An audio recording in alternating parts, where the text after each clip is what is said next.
Hey guys, welcome to my channel. And today, I'll be reading Akatsuki Exterior X Todoroki by Van Gogh Musings. When Choda asked you to hang out, it came to you as a surprise. The stoic boy always seemed to focus in school. So, you complied and said yes. It could be fun to leave the dorms and walk around the city. Oi, Wine-chan. You whipped your head around to see your classmate Katsuki. What is it, Ka-chan? He rolled his eyes at the stolen nickname and slung his book back over his shoulder. Walking to you. You had dismissed from your last class of the day and you were packing up. Let's hang out sometime. You chuckled and grabbed your bag before facing him. He wasn't one to give out such offers and be so forward. Is this a joke? You walked past him, a growl emitting from his chest as he followed behind you. No, dumbass. I actually want to take you. And your phone buzzed, and you held your finger up to Blond's face. Your screen displayed that Choto was calling you, so you quickly unlocked it to answer. Todoroki-kun, to what do I owe the pleasure? Hello, Ayan-chan. I just wanted to make sure we're still on for the movie and dinner tonight. Of course, you chirped, ignoring how close Katsuki was to you, leaning down to try and eavesdrop on the conversation. Who else is coming with us? There was a pause on Choto's end. Just the two of us. Oh, okay. Sounds good. We agreed on 7 o'clock, right? Yes. Okie dokie. I'll meet you in the common area then. Later, Shogun. You hung up and turned to Katsuki, tucking your phone into the waistband of your uniform. Sorry about that. Todoroki wanted to make sure we were still on for tonight. Katsuki furrowed his brows and looked down at you. What do you mean? He laughed softly and pushed his side playfully. Exactly what you think it means. We're just hanging out. Katsuki's eyes twitched, and he huffed in annoyance. You sighed and stepped in front of him. Don't get mad at me for hanging out with him, just because you don't like him. I'm allowed to have more than one friend. Friends. What are you and Icy Hot doing anyway? Just dinner and a movie, you chirped. Turned the corner to the dorm halls. Katsuki stopped in his tracks and stared at you. What? He growled, and you rolled your eyes at his dramatics, and kept walking. Dinner and a movie, Ka-chan. Have you ever been hung out with a friend before? Doesn't sound like hanging out to me. He grumbles, and you raise a brow at him. Then what does it sound like?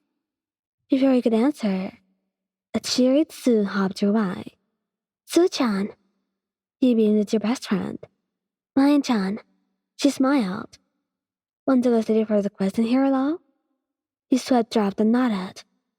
Oh, crap. I totally forgot. Yes. Thanks for reminding me. He turned to Katsuki and waved at him before heading off with Tsu to study. Bakugou looked upset. Is he alright? She asked, peering up from under her bangs. Distracted under her dorm. After she opened the door. I don't know. He seemed a little ticked off to know I'm hanging out with Shogun tonight. Tsu nodded and sat on the floor in front of you. What are you guys doing? Dinner and a movie. She blinked and stared at you. That's a date, Lion-chan.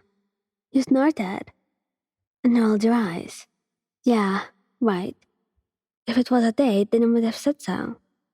Sue shook her head and sighed in response. Your obliviousness was too much to bear at times. It was clear how they felt about you. The two boys were quite competitive with each other, to begin with. But this was a whole different ballgame. Shoto would prepare your bento box lunch in the morning, always having it ready, before you could even complain that he made you lunch again. Katsuki would offer to train with you, offering you combat advice. But it usually ended up with the two of you laughing and drinking chocolate milk on recovery. Those were the sudden moments. Other actions, not so much. You viewed it as simple competition between rivals, but the class knew better. The day you forgot your umbrella for the fear trap, and Kazu gave you his hoodie, with a major win against Shoto. To you, it was just two classmates being kind. You saw cute friendships. They saw hype man and wingman. Once you were done studying, and thanked Sue for her help, you changed your clothes and stepped on your shoes to meet Shoto in the common area. He said it was a nice restaurant, and your stomach growled at the idea of expertly made soba. Shokan, you chirped at the dual-haired boy, walking towards him. He wore slacks and a sweater, a turtleneck peeking underneath. His cheeks strangled at the sight of you. Mayan-chan, he said almost dreamily, and he smiled at him brightly. There were a few other students in the classroom. Kirishima, Kaminari, Saro, and Deacon Katsuki were seated at the coffee table, playing a card game. Yet it seemed to come to a pause, and Katsuki was already up on his feet, heading towards you. Chada blinked out of his daze and looked at the angry boy turning towards him. He turned to see what he was looking at, only to be faced with a fuming Katsuki. Oh, Kachan, are you winning the game? Of course not, Kaminari snickered. You laughed a bit, as Katsuki turned around to shoot profanities at the yellow-haired boy. You look really pretty, he then said. His eyes were contemplative and anxious. Ah, thank you, Kachan. You smiled at him, and the unexpected compliment. Did you tell her she looks pretty? Katsuki snarled, glaring at Shoto. Well, I was going to. You didn't have to, Shokan. Well, it's obvious why she looks pretty. She's going out with me tonight. A slight smirk crept on Shoto's lips. A Kaminari, and Sarah let out an oh sound. Shut up, you half-and-half piece of... Okay. You laughed nervously, and stepped in between the two boys. They looked like they were steaming enough to cause the smoke alarms to go off. Both of you, that's enough. I get it. I don't look like the usual fit I do when I wear my sweats, but there's no need to get all railed up. The boys with the card game sighed. Your obliviousness taken hold once again.